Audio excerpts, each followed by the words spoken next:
There's never a good time to teach you about health savings accounts and how they conflict and work with Medicare, so now it is. If you've been doing this a long time, chances are you don't know all the ins and outs of how health savings accounts work. The first thing that most people are unaware of is that you do not have to take all that money out of your health savings account and start spending it. You don't have to ever spend it. A health savings account is a triple win when it comes to taxes. It goes in tax-free, it grows tax-free, and unlike your 401k, when you take it out, it is still tax-free for qualified medical expenses. This is where your clients get confused and they're like, yeah, I'm going to take this out and do something that's not a qualified medical expense. Then it will become taxable. Then you have a problem. So you might want to just leave it in there. Your client retires, they're 65, and they're like, okay, I've got $200,000 in my HSA. Do I have to start doing this? Paying for my deductibles, my coinsurance, paying for the medications that aren't covered on my drug plan, paying the premium on my Part D drug plan. You can. Or you could work with a financial advisor. Maybe you are a financial advisor and you can tie those health savings account dollars to the stock market so they are growing aggressively. And you do not have to tap into your health savings account money right away. So let's say in this scenario, I'm 65.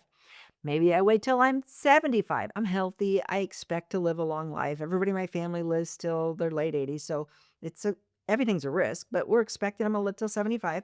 So I'm going to let that money grow and accumulate over those 10 years. Like I said, you can tie it to as an aggressive account as you want. So boom, let that money grow.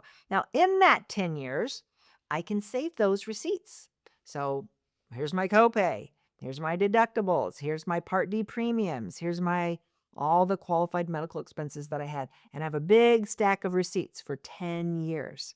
In 10 years, I can still get reimbursed for that. I know. Most people think, I didn't know that.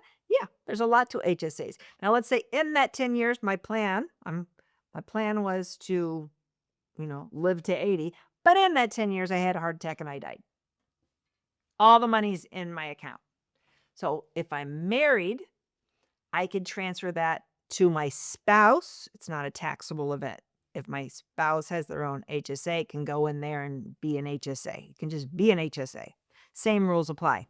But let's say I didn't get married. I'm living with somebody. I don't have that option. The money can go through my will, through my estate, and go to wherever I had designated it. And maybe I said, I want everything to go to my live-in boyfriend, John. Okay, well, taxes are going to be paid on that money.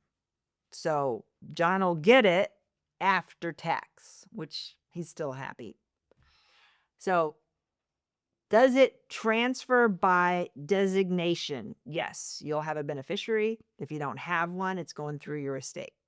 Whether whoever the beneficiary gets can continue to use it with the tax preferential benefits of an HSA depends on your relationship to that person. Are you forced to take money out of your HSA, like required minimum distributions? They force money out of your 401k, your IRA. No, you don't have to.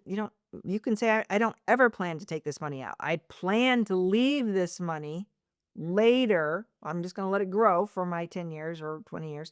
And then I want to leave it to somebody. Most people don't. They're not that savvy with their HSA account. So most of your clients' questions are going to be, okay, I turned 65. I retired. I have this money. How do I start drawing this money down? They don't want to invest it. They don't want to get aggressive. Anything that I've already just said, they don't want to do that.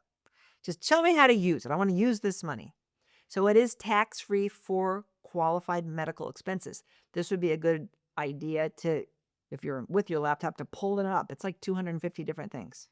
And to dispel them of what it is not. So it is not going to cover your cosmetic surgery. It is not going to cover your Botox unless you're getting Botox for migraines. And it's not, and that's what people want to know. They're like, hey, I just retired. I want a little nip and tuck here. Can I use this big pot of money? Not for cosmetic procedures.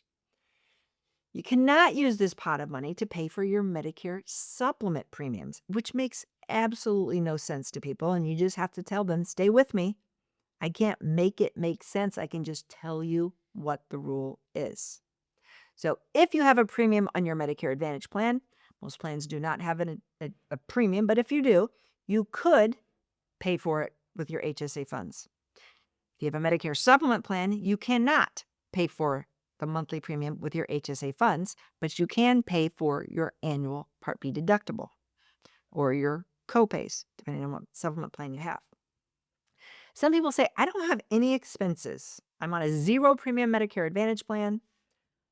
I never go to the doctor, so I don't have any copays. I'm just really healthy, and I want to use this money for something. What do I do?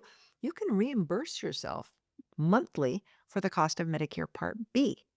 So if you're on Social Security, the cost of Medicare Part B is automatically withdrawn from your Social Security benefits each month. So you can just reimburse yourself. If your Medicare Part B costs $203 a month, you can write yourself a check to reimburse yourself every month for Part B.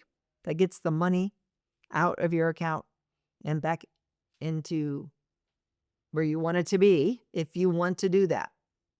Some people are really scared and they just want to save this money for a rainy day because they don't know what healthcare is going to look like in the future.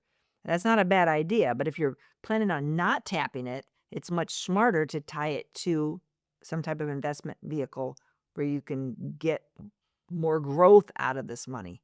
So if you're saving it for a long time, you have people all the time that say, I'm going to take this money out because I want to pay off my house. I want to pay off some debts. You want to warn them against that. If you are not a financial advisor and you don't understand how the tax penalty would look, you just want to alert them that that's not a qualified medical expense and that will result in some tax penalties. And maybe you want to work with your accountant or financial advisor before you touch that money.